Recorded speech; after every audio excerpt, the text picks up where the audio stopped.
खबर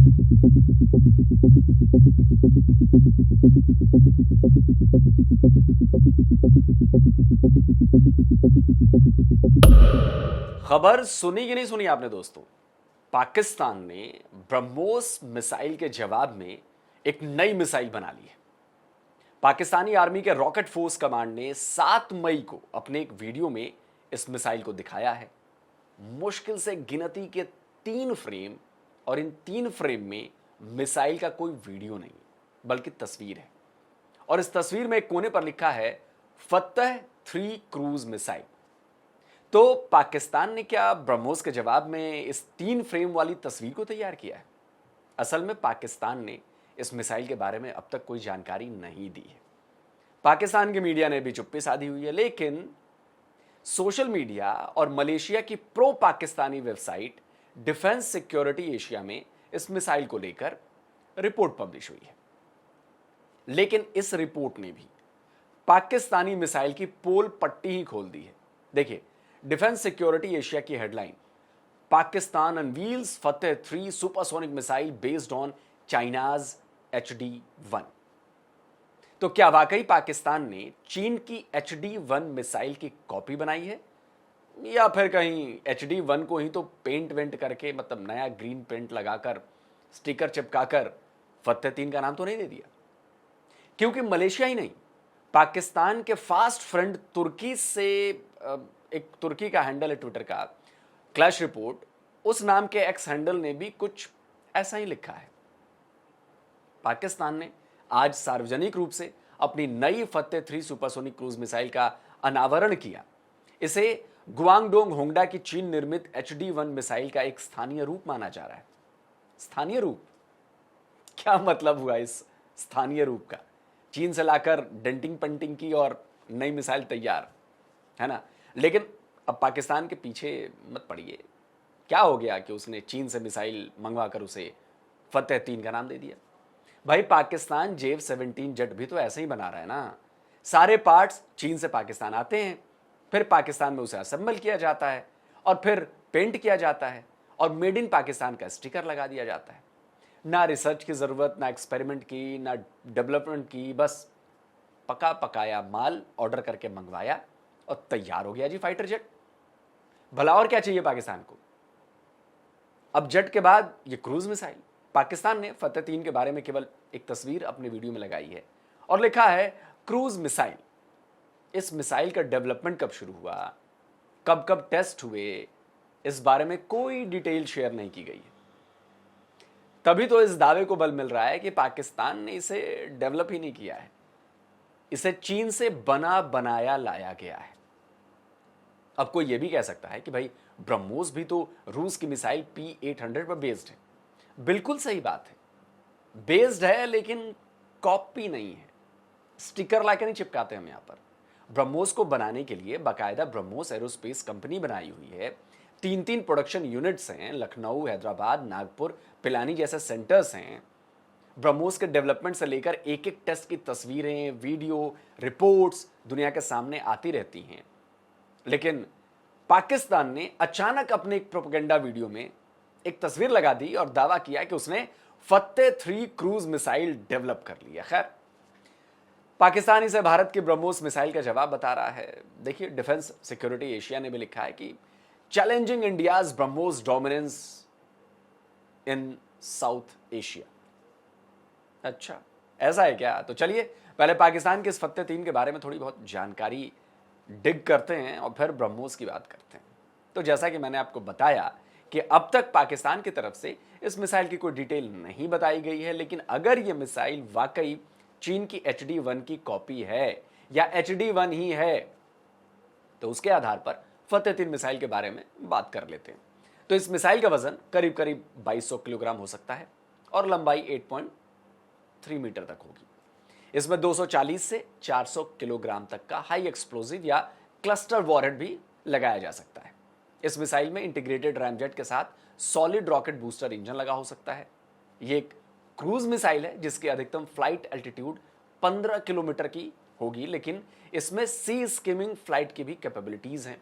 इसमें inertial navigation system, satellite guidance के अलावा टर्मिनल रडार और इंफ्रारेड गाइडेंस का भी इस्तेमाल किया जा सकता है। इसकी स्पीड 2.5 से मैक 3.5 तक बताई जाती है, जबकि ऑपरेशनल रेंज 290 किलोमीटर से। अब ध्यान दीजिएगा, ये डिटेल्स चीन की HD-1 मिसाइल की हैं और माना जा रहा है कि पाकिस्तान की फतेह-3 उसी HD-1 की नकल है। अब ब्रह्मोस की स्पेसिफिकेशंस के बारे में मैं क्या बताऊं। पाकिस्तान के पीएम शहबाज शरीफ खुद पिछले साल ऑपरेशन सिंदूर के तुरंत बाद इस मिसाइल की कामयाबी की दास्तान सुना चुके हैं। की रात को फैसला किया, अब हम अपना हक इस्तेमाल करेंगे और दुश्मन के ऊपर एक मेजर्ड अटैक करेंगे। मेजर्ड, ये 9 की रात को तकरीबन आधी रात फैसला हुआ। सुबह 2:30 बजे मुझे सिपह सलार का फ़ोन आता है कि वज़ीर आज़म हिंदुस्तान के मिसाइल जो हैं वो नूर खान एयरपोर्ट के ऊपर और पाकिस्तान के दूसरे हिस्सों के ऊपर उसने बरामोस मिसाइलों से हमला कर दिया है। इस मिसाइल ने पाकिस्तान के 11 एयर बेसिस को हिट किया था। पाकिस्तानी सोशल मीडिया ने भारत की ब्रह्मोस के कारनामों को दुनिया भर में वायरल कर दिया था। जा रहे हैं कोई जहाज, ये ऊपर कोई जहाज भी जा रहा है। या अल्लाह खैर, ये एक और धमाका हुआ है। या अल्लाह खैर, या अल्लाह खैर, या अल्लाह खैर, या अल्लाह खैर। इंडिया ने हमला कर दिया जी। पाकिस्तान के चकलाला, भुलारी, शहबाज, नूर खान समेत और भी कई एयर बेसिस और किराना हिल्स जैसे स्ट्रेटेजिक पॉइंट्स पर भी ब्रह्मोस ने घुसकर जो तबाही मचाई थी, पाकिस्तान आज तक उसे ठीक नहीं कर पा रहा है। और आज ऑपरेशन सिंदूर के 1 साल पूरे होने पर वो फिर से झूठ पर झूठ बोले जा रहा है। तकरीबन 16 के करीब हमारी एक बेस के ऊपर उन्होंने मिसाइल फायर किए। एयरफोर्स को और चीफ को बहुत देर से जब वो फायर हुए तो उसमें कुछ मिनट तो लगते हैं, तो उनको आइडिया हो गया था कि ये आ रहे हैं। और मेरा ख्याल है कि 16 में से 14 या 15 या 14 या 15 मिसाइल बेस के ऊपर नहीं गिरे थे। एक मिसाइल गिरा था जो बेस पे गया था, बाकी सब के सब जिस तरह की ने साइड पे कर दिए सारों को, इस तरह करके वो मिसाइल साइड पे गए। ये मुमकिन नहीं था, ये अल्लाह ताला की ब्लेसिंग के बगैर पॉसिबल नहीं था। मतलब पूरी दुनिया ने सारी तस्वीरें देखी, सैटेलाइट इमेजेस देखे, डैमेज रनवे से लेकर हैंगर तक सबकी तस्वीरें, सबकी जो सैटेलाइट इमेजेस थी वो सब सामने आ चुकी हैं। लेकिन बेशर्मी देखो यार इन पाकिस्तानियों की, अल्लाह का नाम लेकर भी झूठ बोलते हैं यार ये लोग। अब बात करते हैं भारत के ब्रह्मोस और फतेह-3 यानी HD-1 में तुलना करते हैं स्पेसिफिकेशंस की। तो ब्रह्मोस और फतेह-3 दोनों सुपरसोनिक क्रूज मिसाइल्स हैं। ब्रह्मोस की 3 मैक की प्रूवन स्पीड है, वहीं फतेह-3 की 2.5 से 3.5 मैक की क्लेम्ड स्पीड है। ब्रह्मोस की रेंज 300 किलोमीटर, वहीं फतेह-3 की 290 किलोमीटर। ब्रह्मोस अपने साथ न्यूक्लियर और कन्वेंशनल दोनों तरह के वॉरहेड्स ले जा सकती है, जबकि फतेह-3 हाई एक्सप्लोजिव और क्लस्टर वॉरहेड कैरी कर सकती है। ब्रह्मोस जमीन से केवल 3 मीटर ऊपर उड़ान भर सकती है। फतेह की सी स्किमिंग 5 मीटर की है। ब्रह्मोस को जमीन, हवा और समंदर तीनों जगहों से फायर किया जा सकता है, जबकि फतेह-3 केवल मोबाइल लॉन्चर से लॉन्च की जा सकती है। ब्रह्मोस के और भी कई वर्जन जो हैं वो डेवलपमेंट के फाइनल स्टेज में पहुंच चुके हैं। ब्रह्मोस ER 900 किलोमीटर की रेंज वाली है। ब्रह्मोस NG और हाइपरसोनिक ब्रह्मोस 2 भी बनाई जा रही है। तो ये तो हुई दोनों मिसाइलों की तुलना, लेकिन इसमें सबसे ज़रूरी जो बात वो ही है ना कि भारत की ब्रह्मोस ना केवल भारत में डेवलप की गई है, टेस्ट की गई है, बल्कि बैटल प्रूवन भी है। जी हाँ, कॉम्बैट प्रूवन।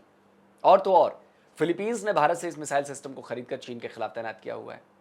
इंडोनेशिया के साथ इस मिसाइल की डील फाइनल स्टेज में है और अब तो वियतनाम के साथ भी इस मिसाइल को लेकर बातचीत चल रही है। वैसे चीन की HD-1 भी टेस्टेड मिसाइल है, लेकिन पाकिस्तान ने फतेह-3 का टेस्ट कब किया इसकी कोई जानकारी नहीं है। और बैटल प्रूवन की तो बात ही छोड़ दीजिए, बैटल प्रूवन तो चीन की मिसाइल भी नहीं है। वैसे हमने ऑपरेशन सिंदूर के दौरान पाकिस्तान की फतेह मिसाइलों का जो हाल किया था ना, वो पूरी दुनिया ने देखा था। पाकिस्तान ने अपने फतेह 2 मिसाइल को दिल्ली को निशाना बनाने के लिए फायर किया था। फतेह 2 भी एक सुपरसोनिक स्पीड वाली मिसाइल है जिसकी रेंज 400 से 450 किलोमीटर बताई जाती है। पाकिस्तान ने पूरा दमखम लगाकर इसे फायर किया था, लेकिन भारत की एयर डिफेंस ने इसे सिरसा के पास मारकर गिरा दिया था। फतेह 2 की नाकामी ने पाकिस्तानी आर्मी के रॉकेट फोर्स के सारे सपनों को चूर चूर कर दिया था।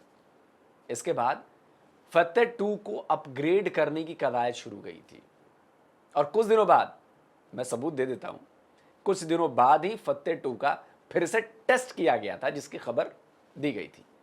पाकिस्तान की एयरफोर्स ने CM-400 air to surface missile से भी भारत के S-400 को टारगेट करने की कोशिश की थी। इस मिसाइल की स्पीड 5 मैक के करीब बताई जाती है, यानी करीब करीब इसे हाइपरसोनिक हम मान सकते हैं। लेकिन इस मिसाइल को भी इंटरसेप्ट किया गया था क्योंकि भारत के पास ना केवल ब्रह्मोस मिसाइल की ऑफेंसिव ताकत है बल्कि S-400 और आकाश समेत कई कारगर एयर डिफेंस सिस्टम की डिफेंसिव ताकत भी है। तो क्या पता कि फतेह 3 का हाल भी फतेह 2 जैसा हो। भाई टेस्ट नहीं करोगे, टेस्ट के आधार पर सुधार नहीं करोगे तो मिसाइलें जंग के मैदान में दिवाली का रॉकेट ही बनेंगी, जैसा पाकिस्तान के साथ हुआ था। और सही टेस्ट करोगे, रिसर्च और डेवलपमेंट करोगे तो ब्रह्मोस जैसी तबाही मचाएंगे। लेकिन पाकिस्तान को तो ख्याली पुलाव पकाने में ज़्यादा मज़ा आता रहता है, तो पाकिस्तानियों पकाते रहो भाई, पकाते रहो सानू की। दोस्तों, आप क्या कहेंगे पाकिस्तान की इस फतेह 3 सुपरसोनिक क्रूज मिसाइल के बारे में? कमेंट करिए, अपनी राय दीजिए। और जिन दोस्तों ने अभी तक डिफेंस डिटेक्टिव को सब्सक्राइब नहीं किया तो मेरे चैनल को सब्सक्राइब करें, साथ में बेल आइकन प्रेस करें और हाँ, ऑल नोटिफिकेशन ऑन करना मत भूलिएगा ताकि हमारे द्वारा अपलोड किए जा रहे हर वीडियो की जानकारी आपके पास पहुंचती रहे। जल्दी मिलता हूं एक और नई खबर के साथ। नमस्कार, जय हिंद।